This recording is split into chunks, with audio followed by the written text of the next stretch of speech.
At the checkout counter, I helped an elderly woman pay for her groceries.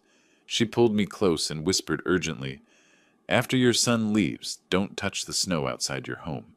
Your life depends on it." I thought it was just the confused rambling of a senile old woman. The next morning, when I stepped outside, what I saw nearly stopped my heart.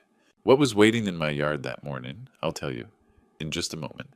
But first, drop a comment below. What city are you in right now? I want to see how far this warning travels. Now let's dive into the warning from that day. It started 3 days earlier on a December afternoon when the first real blizzard of the season hit Burlington.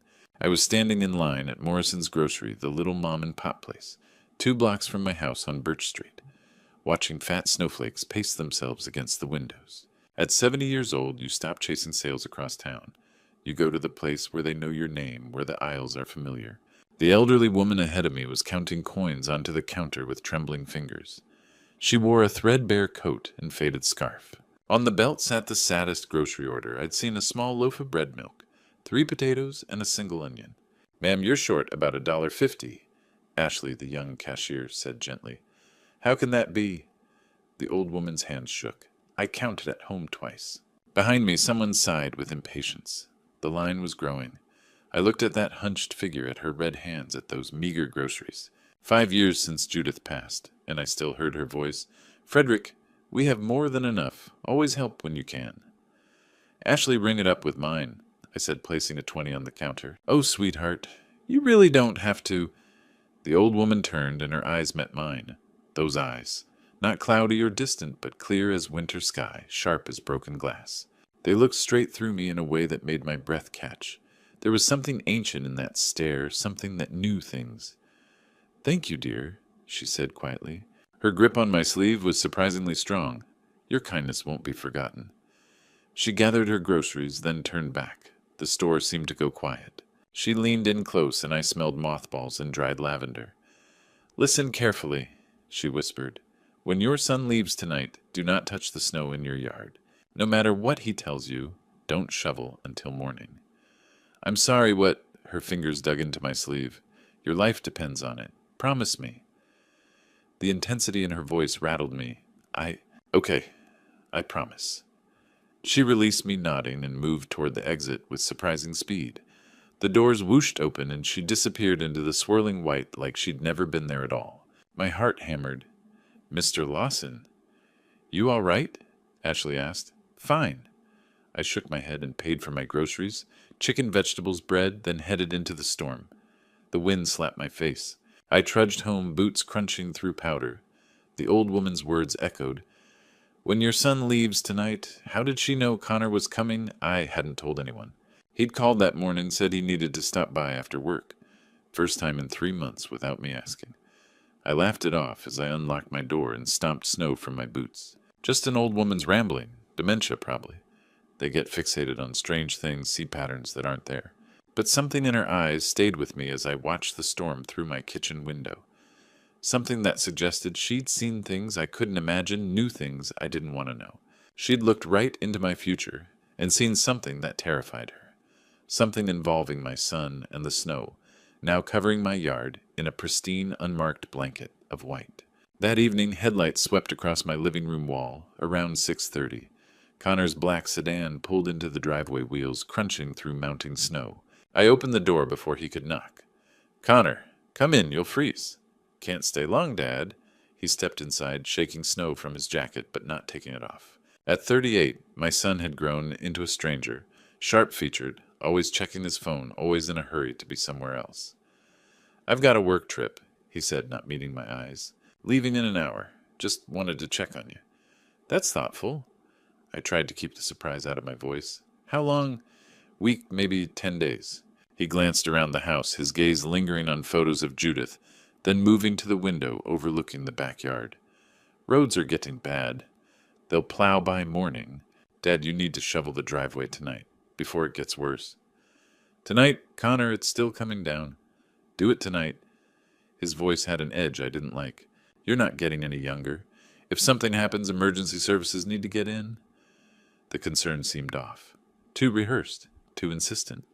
"I'll be fine," I said. "Will you—" He stepped closer. "You'll be here alone, right? No one checking on you. The Andersons are in Florida, aren't they? How did you know that? I called them last week, making sure someone was looking out for you. A cold finger traced down my spine. When your son leaves tonight, do not touch the snow in your yard. I can take care of myself, I said slowly. Just shovel the driveway, Dad. Please, before bed. He checked his phone, frowned. I have to go. Flight's early tomorrow. Flight? I thought it was a work trip by car. A beat of hesitation. Driving to Boston tonight, flying out from there. He headed for the door, and I followed. Connor, is everything all right? Fine. Just stressed with work. He paused at the threshold. For a moment, I saw something in his eyes. Desperation. Fear. Promise me you'll shovel tonight. The old woman's words rang like a warning bell. I'll think about it. Dad. Drive safe, son. He stared at me jaw tight, then turned and walked to his car. I watched his taillights disappear into the white curtain of falling snow. I locked the door, double-checked the bolt, stood in the dim hallway, listening to the house creak around me. Connor's visit felt wrong. The insistence about the driveway felt wrong. The questions about who'd be checking on me felt very wrong. I walked to the back window and looked at my yard. The snow was pristine, unmarked, beautiful. My shovel leaned against the garage wall, easily accessible. The old woman's warning echoed through my mind, mixing with Connor's strange behavior, his odd questions, that desperate edge in his voice. I left the shovel where it was. That night I locked the doors and went to bed, but sleep wouldn't come. I lay in the dark, listening to wind howl and snow pelt the windows, wondering what the hell was going on. The old woman's words kept circling back relentless as the storm, your life depends on it. I woke at dawn to silence, the kind of silence that follows a blizzard when the world holds its breath beneath a blanket of white. The storm had passed sometime in the night, leaving everything still and muffled. My back ached as I shuffled downstairs to the kitchen. I filled the kettle and set it on the stove, then walked to the window while waiting for it to boil. That's when I saw them. Footprints. Deep, clear prints cutting through the pristine snow in my backyard. Not mine, I hadn't been outside since yesterday afternoon. Not the mailman's, these came from the side gate, not the front walkway. My hand froze on the curtain. The tracks led from the gate straight toward the house, methodically circling the perimeter. They stopped at every ground floor window. The living room. The kitchen, where I now stood. Around to the back, where my bedroom window faced the yard. I moved to the back window, my heart starting to hammer.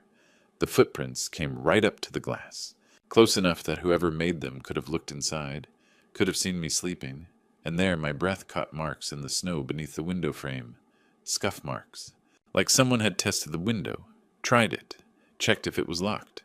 The prints were huge, size 13, maybe larger. Deep impressions that spoke of a heavy man, someone substantial. The stride was wide, confident, deliberate. Someone had walked around my house last night while I slept, checking windows, testing locks, looking for a way in. My legs went weak. I grabbed the counter to steady myself. If I'd shoveled the driveway like Connor insisted, like he'd practically begged me to do, these tracks would be gone, covered by my own footprints, destroyed by the scrape of the shovel. I'd never have known someone had been here. The kettle started to shriek, and I jumped like I'd been shot. I turned it off with shaking hands. Who, why, what did they want, and how in God's name had that old woman known this would happen? I thought about Connor's visit, his insistence about the driveway, the way he'd asked if I'd be alone, if anyone would check on me, the desperate edge in his voice when he said, "Promise me." The tracks didn't lie. Someone had been here. Someone had circled my house like a predator sizing up prey, and Connor had wanted me to erase the evidence before I ever saw it. I forced myself to breathe. The tracks were fresh. No new snow had fallen since the storm ended around midnight. Whoever made them had come after that, in the dead of night, in the dark. While I lay sleeping completely unaware, someone had been outside my window. I looked at the marks beneath the bedroom window again. They'd tried to get in. If that window had been unlocked, my hand found my phone in my bathrobe pocket. Lieutenant Samuel Crawford had been the officer in this neighborhood for 20 years. He'd helped me after Judith passed, checking in on me those first few months. Good man. Solid. Someone you could trust. I pulled up his number. My thumb hovered over the call button. This wasn't some teenage prank. Those weren't kids' footprints. This was something else.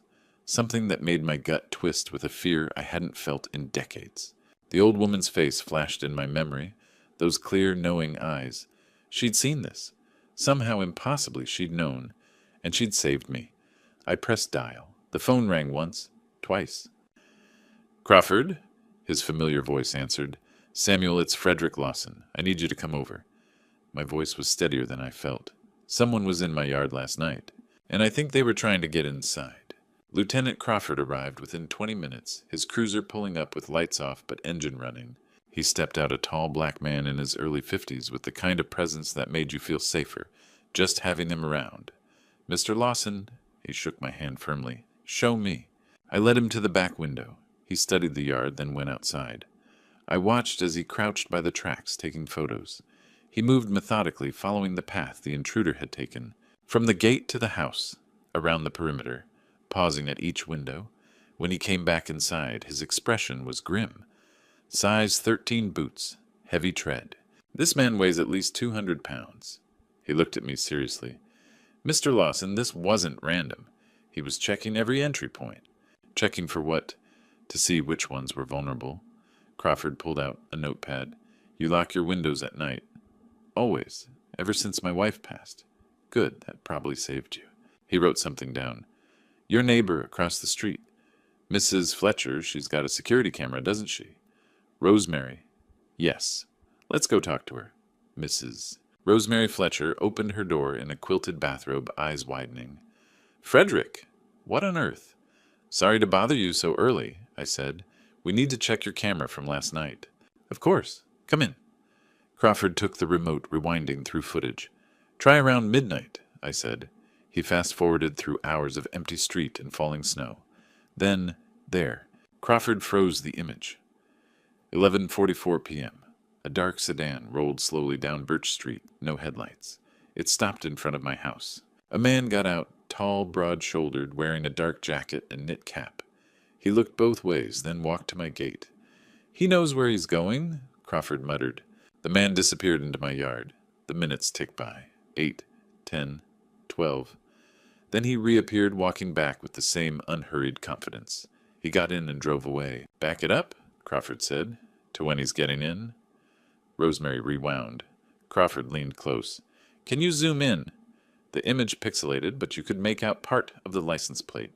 VT-something. 27 something. Vermont plates, Crawford noted. And they're on the door. See that? I squinted. There was a logo or lettering on the car's side. Too blurry to read. Commercial vehicle, maybe? Crawford snapped photos with his phone. Mrs. Fletcher, email me this footage. Is Frederick in danger? Rosemary's voice shook. We're going to make sure he isn't. Back at my house, Crawford looked at his notes. Has anyone been to your house recently? Anyone unusual? Connor's face flashed in my mind. His desperate insistence about the driveway. His questions about who'd be checking on me. My son stopped by yesterday evening, I said slowly. First time in months. Crawford's pen paused. And he wanted me to shovel the driveway. Kept insisting on it. Got angry when I said I'd wait. The silence was heavy. Do you think he was going to rob you? I looked at those footprints. At the marks under my window where someone had tested the lock. I don't know what to think anymore. Crawford's radio crackled. He stepped away, spoke in low tones, then came back. I'm running the partial plate and that logo through the system. He met my eyes. In the meantime, I'm having a patrol car swing by every hour tonight. Keep your doors locked. All of them. Don't open for anyone you don't know. You think he'll come back? Crawford looked at the footage frozen on the screen. The dark figure. The deliberate movements. Men like this don't give up after one look, he said quietly. We need to find out who he is. Fast, before he comes back. By noon, Crawford called with news that made my blood run cold. Marcus Boyle, he said without preamble. That's who we're dealing with. Ran his prints through the system. He's got a record that goes back 20 years. I sat down heavily at my kitchen table. What kind of record? Assault, battery, organized violence. Did 2 stretches in state prison, one in New York, one here in Vermont. Got out 18 months ago. Crawford's voice was grim. Mr. Lawson, this man isn't a thief. He's someone you hire when you want a problem handled. The room seemed to tilt. Handled, you mean? I mean he doesn't work alone. Someone sent him to your house.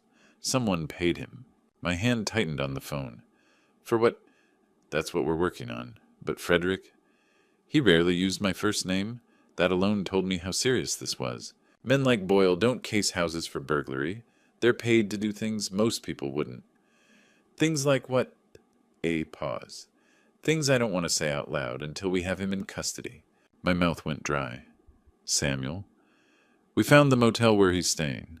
Pine Grove off Route 7. Checked in 3 days ago under a fake name, but the desk clerk ID'd him from the photo. Paid cash. Driving a rental car, that sedan, from the footage. 3 days ago, right before Connor's visit.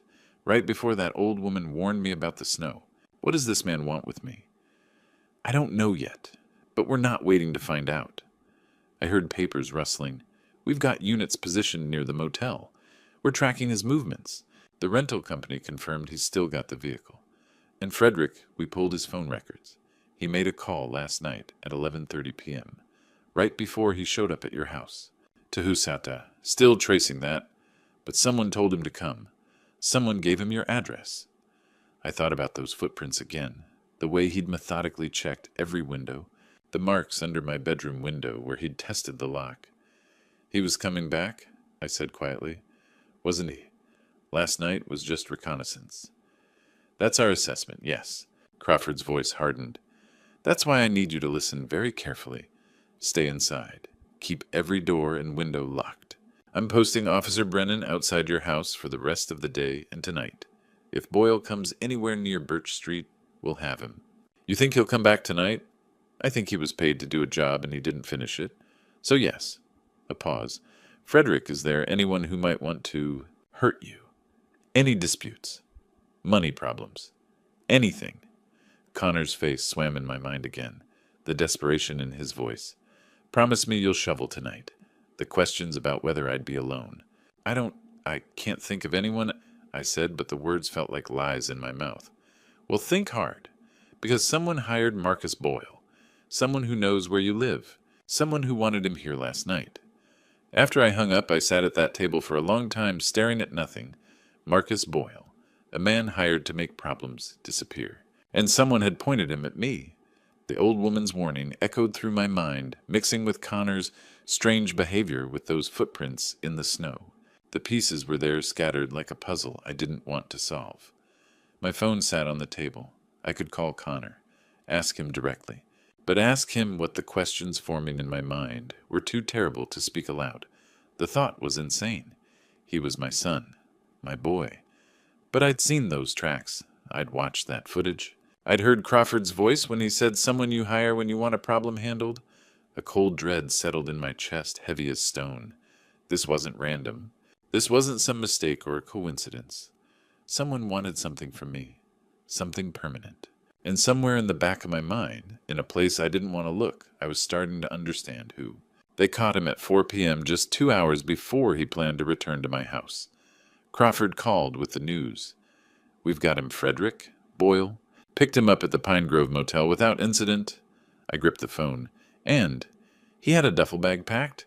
Gloves locked, picks a knife. This wasn't a social call he was planning. My legs went weak. Did he say anything? He's talking now. Detective Clark is with him. I'll call you back. The wait was excruciating. I paced my kitchen, watching Officer Brennan sit in his cruiser outside. The sun was setting, painting the snow orange and gold. Crawford called back an hour later. Frederick, I need you to come down to the station. Detective Clark wants to talk to you. What did Boyle tell you? Better if you hear it in person. The police station was a squat brick building on Main Street. Detective Amanda Clark met me in the lobby, a sharp-eyed woman in her mid-30s with dark hair pulled back tight. Mr. Lawson, thank you for coming. She led me to a small conference room. I need to tell you what Marcus Boyle told us. I sat. My hands were shaking. Boyle has agreed to cooperate. He's being very forthcoming. Clark opened a folder. He says he was hired approximately 1 week ago to handle a situation. Those were his exact words. Handle, I repeated numbly. He was paid $5,000 cash up front. His instructions were specific. Make it look like an accident or a burglary gone wrong. The target needed to be alone. The house needed to appear undisturbed from the outside. The room tilted. The driveway, I whispered. The snow. Exactly. If you'd shoveled, his footprints would have blended in. Would have looked like you'd been outside working, maybe had an accident. Clark's eyes were steady. He came that first night to scout, check your routine, see which window would be easiest. He was planning to come back last night, but I didn't shovel. Yes, his tracks showed up clear and we started looking. Clark pulled out papers. Mr. Lawson, we've been going through Boyle's phone. Text messages, bank transfers. He didn't just get paid in cash. There was an electronic transfer 2 days ago. $5,000. My mouth was dry. From who? Clark looked at me for a long moment. We've also retrieved text messages. Make sure he's alone. Get it done this week. The old man won't suspect anything. The old man. Me. Who sent those? My voice cracked. Clark's expression shifted. Something like pity crossed her face. Mr. Lawson, I think you should sit down for this. I'm already sitting. The person who hired Boyle. She paused. You know him. Very well. My heart stopped beating. The room seemed to shrink around me. Who? She started to answer, then stopped. Looked at the papers. Back at me. Come to the station tomorrow morning. 9 a.m. We'll show you everything, the bank records, the text messages, all of it. Her voice was gentle. But Mr. Lawson, I want you to go home tonight. Get some rest. Process this. Because tomorrow is going to be very difficult. Tell me now. My voice was barely a whisper. Please, just tell me who. Clark's eyes filled with that terrible pity again. Tomorrow, I promise. But for tonight, go home. Officer Brennan will stay posted outside your house. You're safe. Safe? The word felt meaningless. I walked out of that station in a daze, drove home on autopilot, sat in my dark kitchen staring at nothing. Somewhere in my mind, I already knew. Had known since Crawford asked if anyone had been to my house recently. Had known since I remembered Connor's desperate insistence about the driveway, but knowing and believing are different things. My son? My boy? The phone sat on the table in front of me. I could call him, demand the truth, but I was afraid of what I'd hear in his voice. I didn't sleep that night, tossed and turned running through everyone I knew. Who could want me gone? But deep down, I already knew the answer. I just couldn't make myself believe it. The next morning, I sat in a small conference room at the police station. Detective Clark placed a document in front of me, a bank transfer statement. $5,000. Sender Connor Lawson. My son. The room tilted. I stared at those words until they blurred. Mr. Lawson. Clark's voice came from far away. I know this is hard. There must be a mistake. My voice sounded hollow. He wouldn't... There's more. She laid out papers like cards in a terrible hand. Text messages between Connor's phone and Boyle's burner. Make sure the old man's alone. Get it done this week. And this one the morning before Boyle showed up tonight, he'll be home alone. I couldn't breathe. Each message was a knife twisting deeper. Phone records show 3 calls between them. The last one at 7:15 p.m. right after Connor left your house. Right after he'd insisted I shovel the driveway. Right after he'd asked if I'd be alone. Why? The word came out broken. Clark pulled out another document. Your son owes $180,000. Gambling debts. Online poker sports betting. He's been in deep for about 2 years.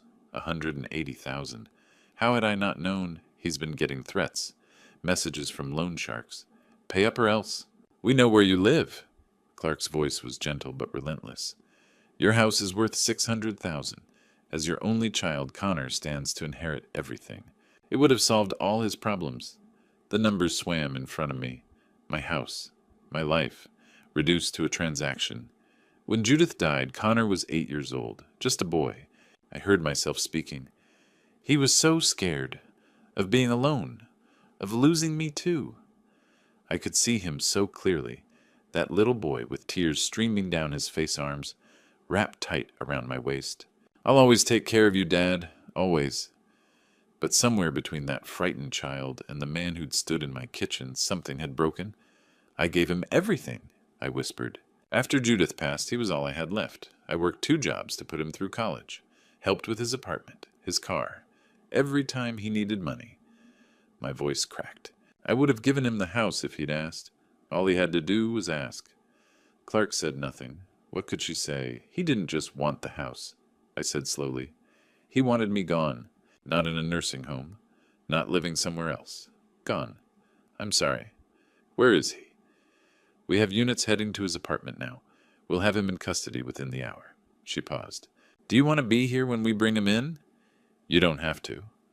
I thought about that, about never seeing Connor's face again, about letting him become just another stranger. But I needed to understand, needed to see his eyes when he knew I'd survived. I want to see him. My voice was steadier than I felt. When you bring him in, I need to see his face. Clark nodded slowly. We'll call you. I stood to leave my legs unsteady. At the door, I turned back. That old woman at the grocery store, she knew. Somehow she knew what he was planning. Sometimes people see things the rest of us miss, Clark said. Or sometimes I thought they see exactly what's there. And I'd been too blind to notice my own son was capable of this. The boy who'd promised to always take care of me had hired someone to make sure I'd never need taken care of again. They arrested Connor that evening at Burlington International Airport. He was trying to board a flight to Mexico. Crawford called me at 6 p.m. We have him, Frederick. He's being brought in now. If you want to be here, I'm on my way. I arrived at the station 20 minutes later.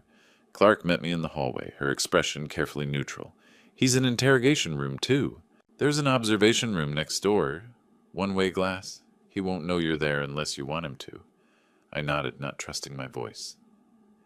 She led me to a small, dark room. Through the glass, I could see Connor sitting at a metal table, hands cuffed in front of him. He looked smaller somehow, younger. His hair was messy, his eyes red. He looked like my son. Clark entered the interrogation room with another officer. Connor's head snapped up. This is insane, he said immediately. I don't know what you think I did, but Connor Lawson, you're being charged with conspiracy to commit murder and solicitation of murder. Clark's voice was flat professional. We have bank records showing a transfer of $5,000 from your account to Marcus Boyle. We have text messages between your phone and his. We have phone records. I didn't... Connor's face went pale. This is crazy. I would never. Clark laid out the evidence. The transfer, the messages, the calls. I watched my son's face crumble. Watched him realize there was no way out. I didn't have a choice. The words burst out of him. They were going to hurt me. These people, you don't understand what they're capable of. So you hired someone to hurt your father instead. The house is just sitting there. Connor's voice rose desperate. He's old. He doesn't need all that money. I'm his son. I'm supposed to inherit it anyway. I just needed it now, and he wouldn't have understood. My hands clenched into fists. Wouldn't have understood. Like I was the problem. Like I was the unreasonable one. So you paid Marcus Boyle to make it look like an accident, Clark said quietly. Connor's head dropped. I told him I said it had to look natural. A fall. A break-in. Something. I didn't want. His voice cracked. I didn't want him to suffer. How generous. Connor. Clark leaned forward. Your father's here. He's watching. Connor's head jerked up. His eyes swept the room, landing on the mirror. On me. Dad. His voice was small. Broken. Dad, please. I'm sorry. I was desperate. I didn't know what else to do. These people were going to... I couldn't listen anymore. Couldn't watch him make excuses. Couldn't hear him reduce my life to a problem that needed solving. I turned toward the door. Mr. Lawson. Crawford was there. Do you want to speak with him? I looked back through the glass one last time. At the son I'd raised. The boy I'd loved. The man who'd hired someone to end me. No, I said quietly. I don't have a son. I walked out of that police station into the cold December evening. The snow had finally stopped. The sky was clear, stars beginning to appear. The air was crisp and clean sharp in my lungs. For the first time in days, I could breathe. Behind me I heard Connor shouting my name, begging, pleading. I didn't look back. Spring came early that year, melting away the last traces of winter. By March the snow was gone, replaced by green shoots pushing through thawed earth. The trial was quick. Connor pleaded guilty, 25 years with possibility of parole after 15. Marcus Boyle got 30, no parole. I didn't attend the sentencing. Clark called with the verdict. I thanked her and hung up. I sold the house in April. Couldn't stay there anymore. Bought a small condo near downtown Burlington, overlooking Lake Champlain. 1 bedroom, perfect for starting over. The Andersons from my old street checked on me weekly. Rosemary Fletcher called every Sunday. But it was a flyer at Morrison's Grocery that changed things, a community group at the senior center. I showed up on a Tuesday. Met Warren Harvey, Ernest, and Lloyd. We started playing chess on Thursdays. Went to a Bruins game. Just existed together. No questions. No pity. Just friendship. I took a painting class taught by Carol. Discovered I was terrible at landscapes, but decent with portraits. Barbara at the library offered me volunteer work 3 mornings a week. Peaceful, methodical. One morning in May, I found myself back at Morrison's. Ashley was still behind the register. "Mr. Lawson, haven't seen you in a while." "I moved downtown." I paused. "Ashley, that elderly woman last December, the one I paid for. Have you seen her since?" Her smile faded. "That's the strangest thing. I've worked here 6 years. Never saw her before that day. Never saw her after?" "Never. Never." It was like she appeared just for that moment, then gone. I stood there thinking about those clear eyes. Your life depends on it. Thank you, Ashley. That evening I sat on my balcony, watching the sun set over the lake. A pair of geese flew overhead, honking their way north. I thought about that old woman. She'd seen something that day, some terrible future, and changed it. Saved my life with 6 words about snow. I'd never know who she was. Maybe a confused woman making a lucky guess. Maybe something else. It didn't matter. What mattered was I was here, breathing, watching the sunset, making friends, building a life that was mine. Family wasn't just who you were born to. It was who chose to stay, who showed up with casseroles, who played chess on Thursdays, who taught you to paint. The Andersons, Rosemary, Warren Harvey, Ernest Lloyd, Carol, Barbara. These were my family now. I raised my coffee cup to the empty air. "Whoever you were," I whispered, "thank you. You saved more than my life. You gave me a chance to live it." The breeze carried my words away over the water, and somewhere I like to think an old woman with knowing eyes smiled. It's never too late to begin again, to find your people, to choose kindness over blood. Life offers second chances in strange ways, sometimes through a warning about snow. I was 70 years old, and I was just beginning to understand what it meant to truly live. Looking back, I see the signs I missed, the distance, the desperation. Don't be like me, don't let love blind you to danger, even from family. God sent help when I needed it most. That mysterious woman at Morrison's, I believe she was his messenger. God sees what we cannot know, what we refuse to believe. Sometimes God works through strangers to save us from our own blood. The lesson: trust is earned, not owed. Family isn't DNA, it's presence, loyalty, and love in action. I spent 70 years believing blood meant everything, only to discover my real family was waiting in a chess game, a painting class, a volunteer shift. These grandpa stories aren't just entertainment, they're warnings, lessons, reminders that evil can wear a familiar face, that salvation comes unexpectedly, and it's never too late to start over. This is one of many grandpa stories. I'll share stories of survival, redemption, and second chances. If an old man like me can rebuild at 70, anyone can. If this story touched your heart, hit that subscribe button. Leave a comment telling me where you're watching from. I love knowing how far these grandpa stories travel. Share it with someone who needs this message about trust, family, and new beginnings. Your support means everything. Until next time.